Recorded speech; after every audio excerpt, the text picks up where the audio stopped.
Good morning class. बेटा last time हमने बात की थी टीआईआर और टीआईआर की एप्लीकेशन की।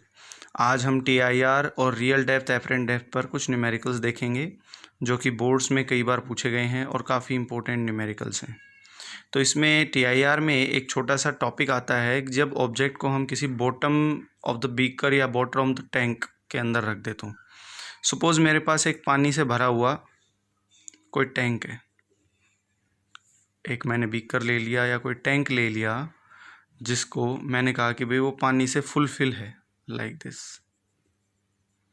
और इस टैंक के बॉटम फेस पर, बॉटम एंड पर मैंने एक ऑब्जेक्ट रख दिया, एक सोर्स रख दिया, ये इस तरह से यहाँ रख दिया मैंने एक, हेयर इट इज़ ओ। तो इस ऑब्जेक्ट से निकलने वाली जो लाइट है वो कितना एरिया कवर्ड करेगी, कितना सरफेस एरिया कवर्ड करेगी, वो मुझे इसमें कैलकुलेट करना है। तो ये केस है, कई बार आता है यहाँ से क्वेश्चन, एनसीईआरटी में भी एक दो क्वेश्चन दे रखे हैं और कॉन्सेप्चुअल्स में भी पूछे जाते हैं। तो आपको ध्यान रखना है कि जब किसी ऑब्जेक्ट को हम किसी बॉटम ऑफ द टैंक या बीकर में रख देते हैं और वो कितना एरिया कवर करेगा, तो उसका प्रोसीजर क्या है, उसका प्रोसेस क्या है, उसको निकालने का कितना एरिया कवर होगा। तो हमने टीआईआर पढ़ा है। तो अगर मैं कहूँ कि भाई सोर्स से निकलने वाली रे ऑफ लाइट अगर बिल्कुल सीधी जाती है तो ऑब्वियस सी बात है वो सीधी निकल जाएगी, क्योंकि यहाँ का मीडियम डेंसर है और बाहर का मीडियम क्या है, रेयर। एक रे ऑफ लाइट है वो जाकर इस तरह से जाए लाइक दिस, और यहाँ पर मैं एक नॉर्मल ड्रॉ करूँ क्योंकि ऐसे बहुत सारी रेज ऑफ लाइट जाएंगी, और एरिया कवर तो तभी होगा ना जब लाइट उस वाटर सरफेस के पैरेलल चलेगी, और वो तभी पॉसिबल है जब मेरा इंसिडेंस एंगल किसके बराबर हो बेटा, क्रिटिकल एंगल के। तो जब ऑब्जेक्ट से निकलने वाली रे ऑफ लाइट दरअसल क्रिटिकल एंगल के बराबर होगी तो रे ऑफ लाइट दरअसल कितनी हो जाएगी बेटा, एंगल ऑफ रिफ्रैक्शन कितना हो जाएगा, 90 डिग्री। ठीक है, और यहाँ से अगर मेरे पास आर की वैल्यू 90 डिग्री हो गई, इसी तरह जैसे मेरे पास ये लेफ़्ट फेस था और एक रे ऑफ लाइट मैंने बताया कहाँ जाएगी बेटा, बिल्कुल सीधी। जो सीधी जाएगी वो तो सीधी निकल जाएगी लाइक दिस। एक रे ऑफ लाइट जैसे मैंने लेफ़्ट साइड दिखाया है ऐसे ही किधर जाएगी बेटा, राइट साइड जाएगी। राइट साइड जाएगी, ये लो जी, यहाँ से फिर से मैं एक नॉर्मल ड्रॉ करूँ और ये एंगल भी मैंने कितना मान लिया, सी, और ये रे ऑफ लाइट रिफ्रैक्ट हो गई है कितने एंगल से बेटा, 90 डिग्री से, क्योंकि इंसिडेंस एंगल क्रिटिकल एंगल के बराबर हो गया है। अब इस ऑब्जेक्ट से रे ऑफ लाइट यूँ निकल रही हैं तो ऑब्वियस सी बात है ये कितना एरिया कवर्ड करेंगी, तो भाई मुझे ये सरफेस एरिया निकालना है। दिख रहा है सभी को? If the height of the water in the tank is h, ठीक है, ये हाइट कितनी है बेटा, h है, और ये मेरे पास इस सरफेस एरिया जो मुझे निकालना है ना कि भाई कितना एरिया कवर्ड किया लाइट ने, तो वो एरिया, वो सरफेस एरिया, क्योंकि अगर रे ऑफ लाइट देखो सीधी गई उसके बाद यहाँ आकर गिरेगी तो रिफ्रैक्ट हो जाएगी, फिर रिफ्रैक्ट होगी, फिर रिफ्रैक्ट होगी। एक पॉइंट ऐसा आएगा जब रे ऑफ लाइट है वो वाटर सरफेस के क्या चलने लगेगी, पैरेलल चलने लगेगी, तो दिखने में कुछ ऐसा ही होगा ना। और अगर इस पॉइंट को मैंने O, इस पॉइंट को मैंने मान लिया P, दैट इज़ Q, इस पॉइंट को मैंने नाम दे दिया Q, ये है P, ये हो गया Q, और ये पॉइंट मैंने दे दिया R, P Q R, और ये तो O है ही, और OP की हाइट कितनी है भाई, H। तो यहाँ पर जो एक ट्रायंगल बनी है मेरे पास, राइट एंगल ट्रायंगल दिख रहे सभी को यहाँ पे, देखो ये एक राइट एंगल ट्रायंगल बन गई। तो ट्रायंगल OPQ के अंदर, ट्रायंगल OPQ में अगर देखो ये C है एंगल, तो अल्टरनेट एंगल ये भी कितना हो गया बेटा, ये भी C आ जाएगा, और ये C है तो इधर वाले भी क्या होगा, C।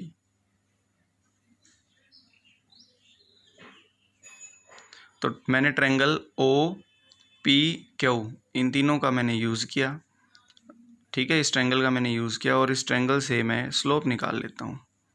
तो tan c किसके बराबर होगा? If r be the radius of this surface area, ये जो इसने सरफेस एरिया जो यहाँ पर एक सर्कुलर सरफेस एरिया इसने कवर किया है रे ऑफ लाइट ने, उसकी रेडियस मैंने कितनी मान ली? r. Let r be the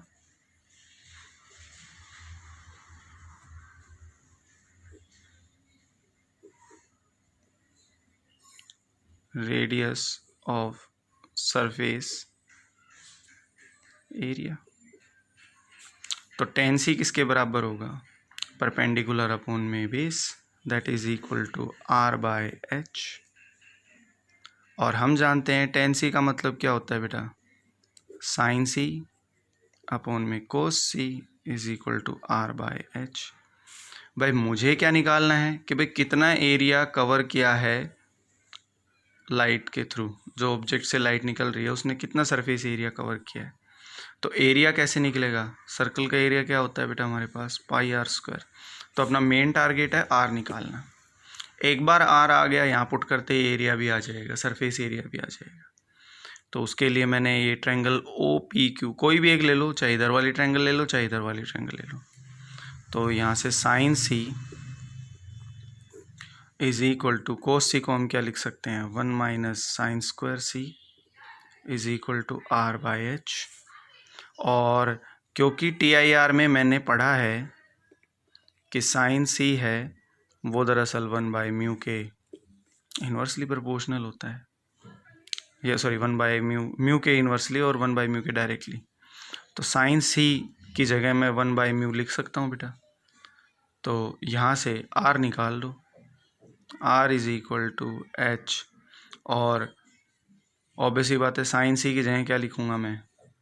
1 by mu under root 1 minus 1 by mu square. इसको सॉल्व करेंगे तो R हमारे पास क्या आ जाएगा बेटा? R आ जाएगा H। यहाँ से एलसीएम ले लेंगे, म्यू बाहर आ जाएगा, म्यू से म्यू कट जाएगा, तो अंदर क्या आ जाएगा बेटा?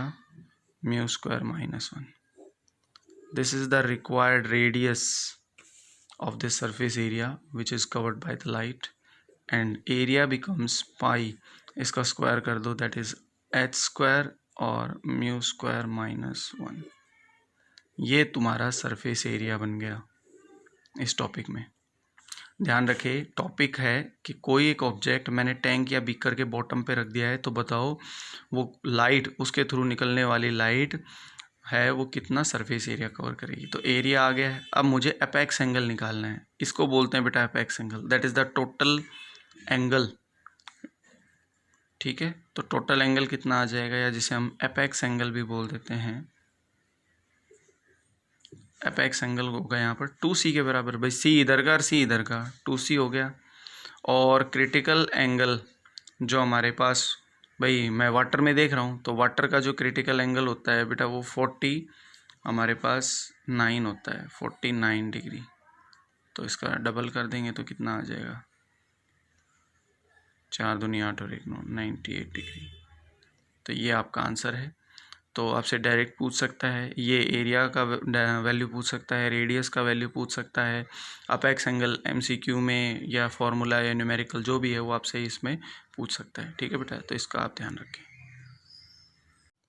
तो बेटा ये एक इसी टॉपिक पर बेस्ड न्यूमेरिकल है, जिसमें कह रहा है कि ऑब्जेक्ट है वो 80 सेंटीमीटर की डेप्थ पर वाटर के अंदर रखा है और एरिया ऑफ पैच निकालो कितना होगा। इस न्यूमेरिकल में पहले जो गिवन है ना वो लिख लो।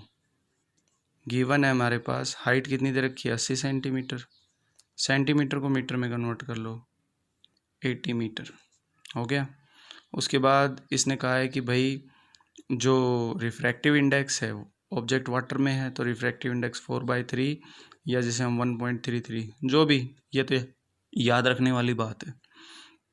उसके बाद हमें पता है इसने एरिया ऑफ पैच पूछा है कि भाई कितना सरफेस एरिया कवर करेगी लाइट जो इमर्ज आउट हो रही है फ्रॉम द टैंक।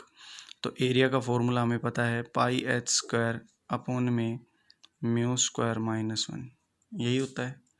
इस वैल्यू को पुट कर दो, 3.14 मल्टीप्लाइड बाय 0.80 का होल स्क्वायर, नीचे क्या हो जाएगा 16/9 - 1। इस सारे को सोल्व करो तो 3.14 मल्टीप्लाइड बाई 0.80, इस सारे का होल स्क्वायर, नीचे से एलसीएम ऊपर 7 और नीचे क्या बचेगा बेटा, सॉरी ऊपर 9 नीचे 7। इस सारे को सोल्व करोगे तो तुम्हारा जो एरिया इसमें आएगा वो आएगा 2.6 मीटर स्क्वायर। ठीक है बेटा, ये एक एनसीईआरटी का क्वेश्चन है जो बोर्ड्स में पूछा गया था, ये उसका सॉल्यूशन है। तो बेटा ये हमारा नेक्स्ट क्वेश्चन है जो रियल डेप्थ और एपरेंट डेप्थ पर बेस्ड है, जिसमें कह रहा है कि स्मॉल पिन फिक्स्ड है top of the view from above from a distance of 50 centimetre by what distance would the pin appear to be raised. Pin appear to be raised का मतलब है कि वो नॉर्मल शिफ्ट की बात कर रहा है, and view from the same point through the thickness of glass slab 15 centimetre parallel to the table. तो बेटा इस न्यूमेरिकल में हमें नॉर्मल शिफ्ट निकालनी है जब रे ऑफ लाइट डेंसर से रेयर जा रही हो। तो क्योंकि क्वेश्चन में उसने कहा है कि जो by what would distance the pin appear to be raised, इसका मतलब नॉर्मल शिफ्ट है, तो भाई रेज्ड होती हुई नज़र आए, इसका मतलब हमें रे ऑफ लाइट है वो डेंसर से रेयर जाती हुई नज़र आए। जब रे ऑफ लाइट डेंसर से रेयर जाती हुई नज़र आएगी तभी तो हमें बेटा रेज्ड होती हुई अपीयर होती, मतलब भाई जैसे कॉइन है वो हमें पानी में उभरा हुआ नज़र आता है, कब, जब वो रे ऑफ लाइट वाटर से हमारी आंखों तक आ रही हो। तो इसका मतलब रे ऑफ लाइट कहाँ से कहाँ जा रही हो बेटा, डेंसर से रेयर। और डेंसर से रेयर के लिए नॉर्मल शिफ्ट का जो फॉर्मूला था वो था हमारे पास h1-1/μ, ये फॉर्मूला था हमारे पास। इस फॉर्मूले का हम यूज़ करेंगे, यहाँ पर h की जगह थिकनेस ने ले ली है तो ये फॉर्मूला हो जाएगा T1-1/μ, और हमें निकालनी है नॉर्मल शिफ्ट कि भाई कितना रेज्ड हो गई नॉर्मल शिफ्ट।